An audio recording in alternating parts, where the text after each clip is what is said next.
Этот памятник знаменитой крымско-татарской разведчице Алиме Абдинановой находится у Керченской трассы. Его история началась еще в 1988 году. Правда, тогда здесь был установлен другой камень.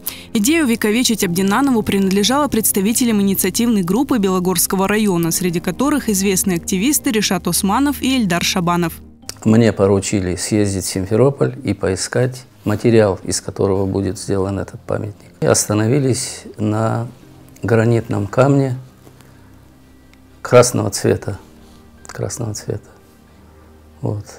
Они его тайно вывезли, ребята, изготовили памятник, заплатили 1450 рублей общественных денег. 29 апреля памятник был готов. Установить его собирались самовольно, не добившись официального разрешения властей. Везли с опаской, потому что нас предупредили, что разрешение на его установку давать не будут.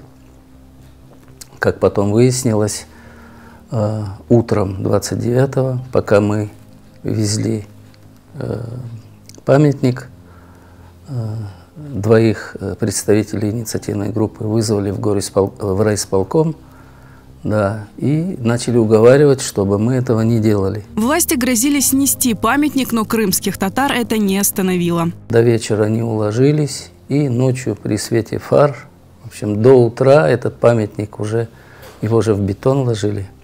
До утра он был установлен.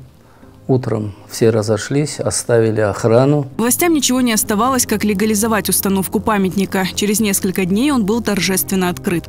Стоит отметить, что это была не первая попытка установки памятника Алиме Абдинановой. В 60-х памятный камень установили крымские татары из Крымска в степи на месте родного села Абдинановой. А камень у Керченской трассы в 2014 году был обновлен по инициативе крымских татар. Здесь установили более современный мемориал всей Джермай-Кашикской подпольной группе.